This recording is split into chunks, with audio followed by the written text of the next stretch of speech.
Hello बच्चों, आज की वीडियो में हम इस तरह के नियमित आकृति का क्षेत्रफल ज्ञात करना सीखेंगे। यह एक पंचभुज है क्योंकि इसमें 5 भुजाएं दी गई हैं, 1 2 3 4 5। अब ये पंचभुज से जो आकृति बना है इसका ये कोई नियमित आकृति नहीं है। इसमें या ना तो ये कोई आयत बना रहा है ना कोई त्रिभुज बना रहा है। तो ऐसे आकृति का क्षेत्रफल निकालने के लिए पहले हम उसको किसी नियमित आकृति में बदल लेते जिसको हम कुछ नाम दे सके। तो यहाँ AC को मिलाने के बाद AC पर EN, DM और BL लंब डाला गया है। ये 90 डिग्री पर लंब खींचा गया है। तो इस तरह से अब ये आकृति जो है ये 3 त्रिभुज और एक समलंब चतुर्भुज में विभाजित हो गया है। पहला त्रिभुज है ABC, दूसरा त्रिभुज है DMC, तीसरा त्रिभुज है AEN और समलंब चतुर्भुज है आपका DENM। तो अब हम क्या करेंगे कि इस तीनों त्रिभुज और इस समलंब चतुर्भुज के क्षेत्रफल को निकालकर जोड़ देंगे तो इस पंचभुज की आकृति का क्षेत्रफल हमें मिल जाएगा। तो शुरू करते हैं। हम शुरू करेंगे इधर त्रिभुज से निकालना। तो पहला आता है त्रिभुज ABC। त्रिभुज ABC का क्षेत्रफल बराबर, अब त्रिभुज का क्षेत्रफल का सूत्र होता है 1/2 गुना आधार गुना ऊंचाई।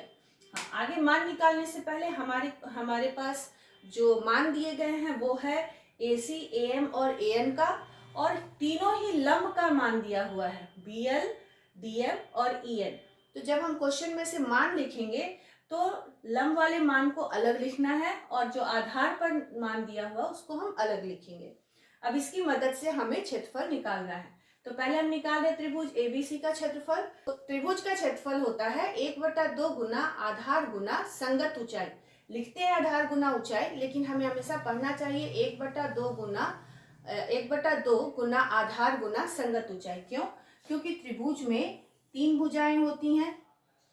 तो अगर मान लीजिए हम इस भुजा को आधार लेते हैं तो ऊंचाई किसे लेंगे? तो इसी आधार पर जो लंब खींचा जाएगा इसको हम लेंगे ऊंचाई।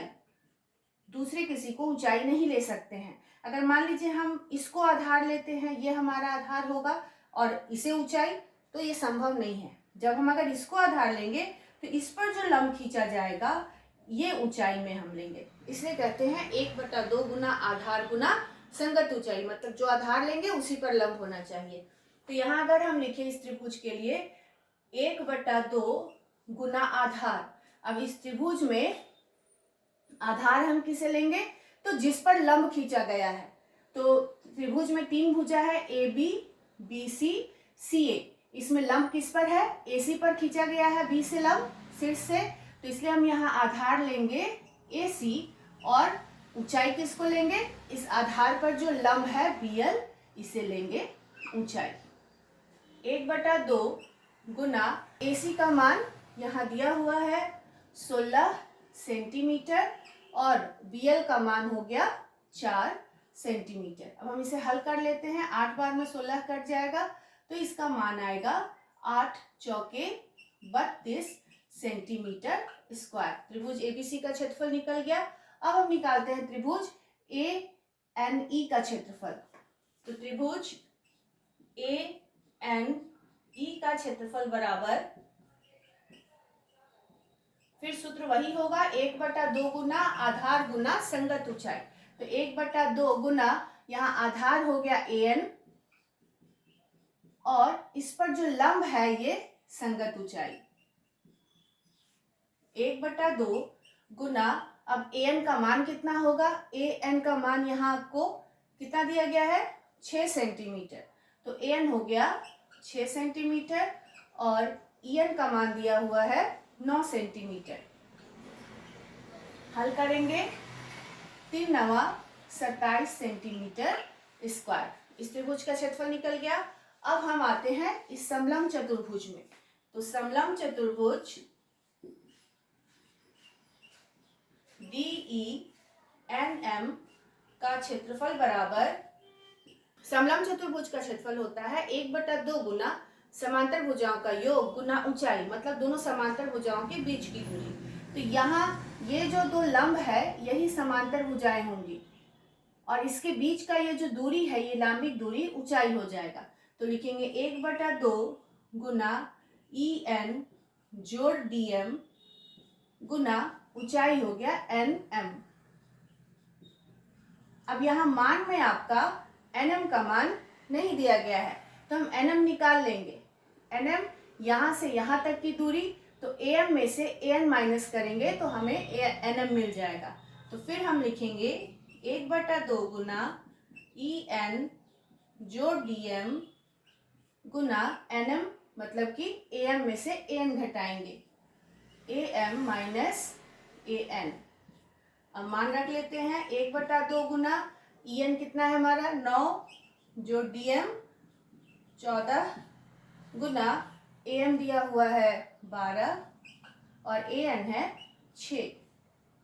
1/2 गुना इसको जोड़ेंगे आएगा 23 गुना 12 में से 6 गया 6, 2 तिया 6 और गुना करेंगे तो 3 तिया 9 और 3 दूनी 6, 69 सेंटीमीटर स्क्वायर। अब बच गया हमारा त्रिभुज DNC। तो त्रिभुज DMC का क्षेत्रफल बराबर 1/2 गुना आधार हम यहाँ लेंगे इसे CM को गुना संगत ऊंचाई जो इस पर लंब है DM।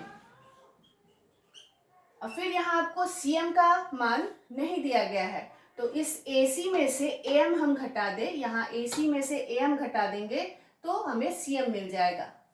तो यहाँ हम लिखेंगे DM के बदली 1/2 गुना CM के लिए लिखेंगे AC minus AM Guna DM। अब हम इसमें मान रखेंगे, AC का मान कितना हो गया 16 घटाओ AM का मान 12 गुना DM हो गया 14। 2 सत्ते 14 कट जाएगा और इसका गुना करेंगे तो मान आएगा, और गुना करेंगे 16 में से 12 घटेगा आएगा 4 गुना 7 बराबर 28 सेंटीमीटर स्क्वायर। ये त्रिभुज DMC का क्षेत्रफल हुआ। तो इसलिए अब लिखेंगे पंचभुज ABCDE का क्षेत्रफल बराबर, जितने भी हमने क्षेत्रफल को निकाला है सबको हम जोड़ लेंगे। तो पहला हमारा है 32 जोड़ दूसरा क्षेत्रफल 27 जोड़ तीसरा क्षेत्रफल 69 जोड़ चौथा क्षेत्रफल 28 सेंटीमीटर स्क्वायर। और इसे हम जोड़ेंगे तो 8 9 17 7 24 2 26 का 6 हासिल 2 2 2 4 6 4 10 2 12 3 15 156 सेंटीमीटर स्क्वायर।